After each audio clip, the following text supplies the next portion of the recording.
Hey everyone, and welcome to this deep dive. So, get this, you're ready for some amazing dark chocolate, right? Hmm. That melt in your mouth kind of experience, and suddenly, bam, you find out it might have lead in it. Oh, wow. I know, right? Yeah. Lead, the thing we all try to avoid, could be hiding in our chocolate. Uh, Let's unpack this. We've got this recent court case all about Lindt chocolate, hmm. and there are some pretty serious allegations about heavy metals being found in it. Interesting. So we're going to dive into the legal arguments that are going on, the health risks, and what does this all mean for what chocolate we choose, you know? Yeah, definitely. It's important to be informed. And speaking of information, what's really interesting here is that Lindt, they market their chocolate as, expertly crafted and made with the finest ingredients. Right, like the good stuff. Exactly. And they even go as far as to say it's safe on top of being delightful. Okay, so you'd think based on all that, you're getting a top-notch product, right? Yeah. Like it's safe and it's delicious. Yeah. But here's where things get kind of crazy. Yeah. Consumer Reports, they did some testing and dropped this bombshell. They found high levels of lead and cadmium in some of these chocolate bars. Oh, And to give you a sense of how high these levels are, we're talking like 1 ounce of Lindt's 85% dark chocolate bar had lead levels that were 166% above California's maximum allowed limit. wait, 166%? I know, right? It's wild. So is this a case of yeah, these things naturally occur, but at what point does it become unacceptable? Do consumers expect purity that maybe just isn't realistic given how food is made? Yeah, it's a really good question. So, a tiny bit of chocolate probably won't send you running to the hospital, right? Hmm. But what about if you're eating it all the time? That's the real issue. It's not about immediate danger, but the long-term impact. Lead and cadmium, they can build up in your body. And even small amounts over time, they can have some serious consequences. And especially for kids, that's a big concern. I see. So it's not just about one chocolate bar, it's about the bigger picture. Which brings us to the lawsuit itself, right? The folks suing Lindt are saying they wouldn't have bought the chocolate, or at least wouldn't have paid as much, had they known about this whole lead and cadmium situation. Right. They're basically saying, hey, we were misled. And, this brings up the idea of duty to disclose. Imagine you're buying a used car, and the seller, they don't lie to you directly, but they don't mention that the car was in a flood. Oh, that's sneaky. Right. Is that okay? So, duty to disclose gets at that, when not saying something is just as bad as a lie. Yeah. And this case is happening in California, and there, this duty is especially important when a company has what's called exclusive knowledge. Basically, did Lindt know something about their product's safety that average people wouldn't have known? That makes sense. So what did Lindt say to all this? Did they say, no, there are no heavy metals? Well, interestingly, they didn't deny it. They argued that lead and cadmium are basically impossible to avoid entirely in the food supply, especially with cocoa. They said these heavy metals are naturally present in the soil and environment where the cocoa beans are grown. And so, naturally, they end up in the chocolate. So, it's just part of the cocoa, Hmm. but is unavoidable really the same as acceptable? I mean, especially when it comes to our health. That is the question, isn't it? And that's what the court will have to decide. And the thing is, this case, it's still going on. So we have to wait and see how it all unfolds. But what we can do right now is understand the different arguments being made and then think about what it all means for us as, people who buy and eat chocolate. This is already making me think differently about my chocolate choices. Right. But we've only just started to get into this. Exactly. When we come back, we're going to dive even deeper into these arguments about disclosure. And we'll talk about what this case could mean for protecting consumers in the future. Definitely. There's a lot more to explore. We're back and ready to dig even deeper into this chocolate dilemma, right? So before we got into the legal stuff, we were talking about how just because something is unavoidable doesn't mean it's okay. Right. Right. Especially when it comes to things we eat and potential health risks. Exactly. So the folks suing Lindt are saying even if these heavy metals naturally occur, Lindt should have told us they were there. They're basically saying that Lindt staying quiet about it was misleading, especially when they were paying a lot for what they thought was a top-tier super safe chocolate. Yeah, so it's not just about the metals themselves, but about being transparent. Right, exactly. Or not being transparent. Right. This whole case basically comes down to this idea of informed consent. You as a consumer, you have a right to know what's in the stuff you buy, especially if it could potentially hurt you. That makes sense. So what's Lindt saying to that? Are they saying this information was already out there and people could have found it themselves if they wanted to. Well, that is part of what they're saying. They're pointing to reports from the FDA and other places that talk about heavy metals in the food supply.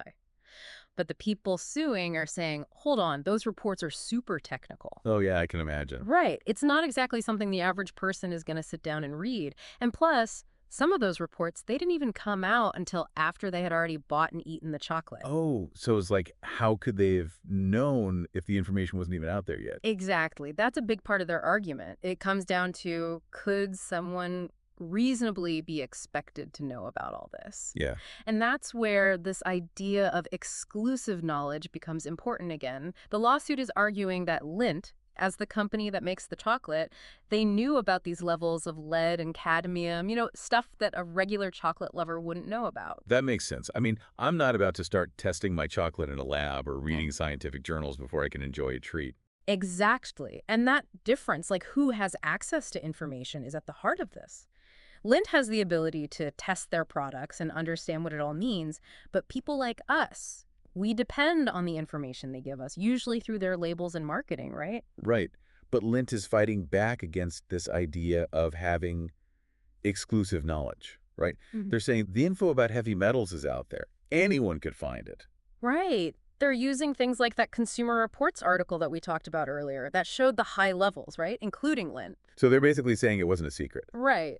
But the people who filed the lawsuit are saying, well, a lot of us bought this chocolate before that article came out. And even if it was out there, is that the same as everyone knowing it?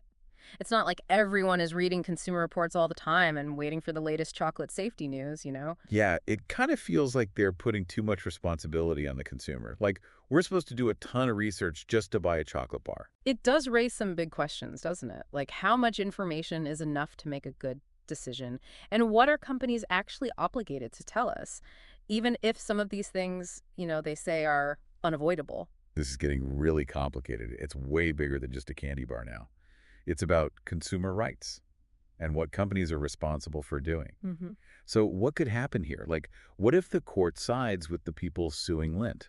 Well, they could decide that, yeah, Lindt did have a duty to tell people about this stuff and that their marketing was actually misleading. Okay. This could mean that Lindt has to pay damages or even change how they label their products. Interesting. But what if the court goes the other way and sides with Lindt? Well, if they decide that these heavy metals are basically impossible to avoid and that the information was available, it could actually make it harder to protect consumers.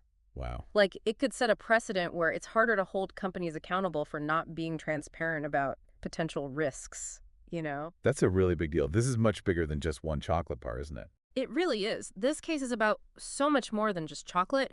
It's about that balance between what we expect as consumers, like safety and honesty, and the reality of the food industry, where even tiny amounts of stuff that could be harmful, it's hard to get rid of it completely. Wow. Okay. So we've talked about the marketing, this whole legal fight, and even what companies should be doing.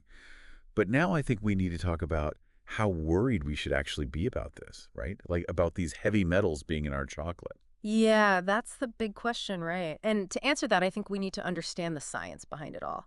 So next, we're going to dive into what lead and cadmium can actually do to us. All right, we're back. And things are about to get, well, a little less sweet and a little more serious. Yeah. We've been talking about this court case, the one about heavy metals and Lindt chocolate. And we've looked at all sorts of things like the marketing, the legal battles, and even some pretty big ethical questions, right? But I think what we all really want to know is how worried should we be about this? Like about lead and cadmium actually being in our chocolate?